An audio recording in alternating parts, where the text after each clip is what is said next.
కేటీఆర్ తెలంగాణ భవన్ కు చేరుకుని ముఖ్య నేతలతో సమావేశమయ్యారు. దీనికి సంబంధించి మరింత సమాచారం మా ప్రతినిధి నాగార్జున అందిస్తారు.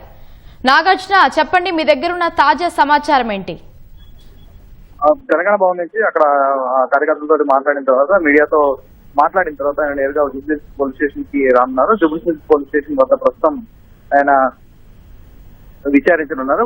ఆయనకి 11 గంటలకు విచారణ హాజరవ్వాలని నిన్న ఆయనకి నోటీసులు జారీ చేశారు. ఇందులో భాగంగానే ఆయన విచారణకి హాజరవుతానని చెప్పారు. సో మీడియాతో మాట్లాడిన తర్వాత అక్కడి నుంచి నేరుగా బయలుదేరి జూబ్లీహిల్స్ పోలీస్ స్టేషన్ కి విచారణలో సిట్టు విచారణకి హాజరవుతున్నారు. ఇందుకోసం జూబ్లీహిల్స్ పోలీస్ స్టేషన్ వద్ద ఆ రోజు హరీష్ రావు విచారణ హాజరైన సమయంలో ఇక్కడ కార్యకర్తలు వచ్చి ఆందోళన చేశారు. కొంతమంది వేరే మార్గాల నుంచి వచ్చి జూబ్లీహిల్స్ పోలీస్ స్టేషన్ ముందు బైఠాయించారు. సో ఇందుకు అనుగుణంగానే ఇలాంటి ఘటనలు జరగకుండా ముందస్తుగా పోలీస్ స్టేషన్ సమీపంలో భారీగా పోలీసుల భద్రత ఏర్పాటు చేశారు. Task force, AR, QRT teams and broad teams, ఇతర బలగాలతోటి ఏర్పాటు చేశారు. స్టేషన్ సమీపంలో సుమారు 200 నుంచి 300 మంది పోలీసులతోటి బందోబస్తు ఏర్పాటు చేశారు. స్టేషన్ సమీపంలో 100 మీటర్స్ వరకు సుమారు పోలీసులంతా నిఘా పెట్టారు. కొన్ని పోలీస్ స్టేషన్ వైపు వచ్చేటువంటి మార్గాల్లో ప్రత్యేకమైనటువంటి బలగాలను కూడా అక్కడ నియమించడం జరిగింది.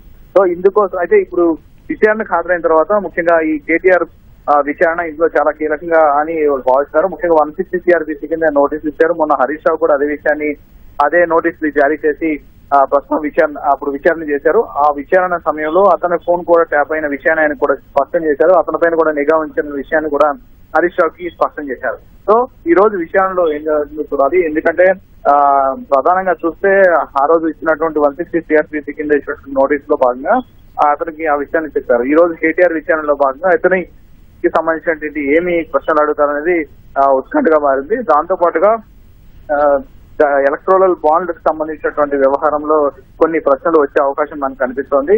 సో గతంలో ఎలక్టోరల్ బాండ్స్ కు సంబంధించిన దాంతో కొంతమంది బెదిరించి సంబంధించి డబ్బులు తీసుకున్నారనేది కొంతమంది ఫిర్యాదులు చేశారు.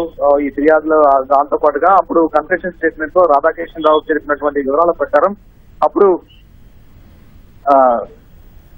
రెగ్యులర్ గా ప్రభాకర్ ఈ కేసులో ప్రధాన నిందితుడిగా ఉన్నటువంటి ప్రభాకర్ 2023 ఎన్నికల సమయం కంటే అటు 6 నెలల ముందు నుంచి కూడా ప్రత్యేకంగా నిఘా ఉంచడం, తర్వాత రెగ్యులర్ గా ప్రగతి భవన్ కి వెళ్లి వస్తుండేవాడని రాధాకిషన్ రావు అప్పుడు టాస్క్ ఫోర్స్ ఓఎస్సీగా పనిచేసినటువంటి రాధాకిషన్ రావు కన్ఫెషన్ స్టేట్మెంట్ లో నమోదు చేశారు. అదే విషయంలో చార్జ్ షీట్లు కూడా అందులో ప్రస్తావించారు. సో దీనికి సంబంధించి కూడా ప్రశ్నలు జరిగే అవకాశం ఉంది. ఎందుకంటే రెగ్యులర్ గా ఆయన ప్రగతి భవన్ కి వెళ్ళొస్తున్నారని చెప్పడం, అప్పుడు బీఆర్ఎస్ సుప్రీం అనేటువంటి ఒక పదాన్ని కన్ఫెషన్ స్టేట్మెంట్ లో ప్రస్తావించడం, అప్పుడు కేటీఆర్ సహా కేసీఆర్ అందరి కుటుంబం అక్కడే ఉండడం. సో ఈ విషయాలన్నిటి కూడా ప్రశ్నించే అవకాశం ఉంది.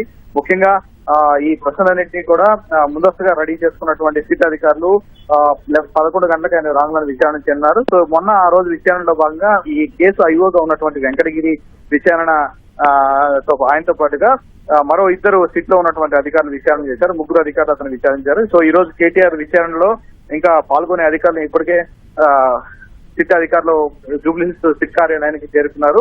మరికొద్ది సేపట్లో 11 గంటలకి నేరుగా అంటే మీడియాతో మాట్లాడిన తర్వాత కేటీఆర్ విచారణకు రానున్నారు. విచారణ తర్వాత ఆయన జూబ్లీహిల్స్ పోలీస్ స్టేషన్ నుంచి నేరుగా భవన్ కు వెళ్ళి తిరిగి అక్కడ వాళ్ళ ఒక ప్రశ్న మనకు కనిపిస్తుంది. ప్రస్తుతానికైతే జూబ్లీహిల్స్ పోలీస్ స్టేషన్ వద్ద ఉన్నటువంటి సిట్ కార్యాలయంలో కట్టుదిట్టమైన భద్రతను ఏర్పాటు చేశారు. ధన్యవాదాలు నాగార్జున.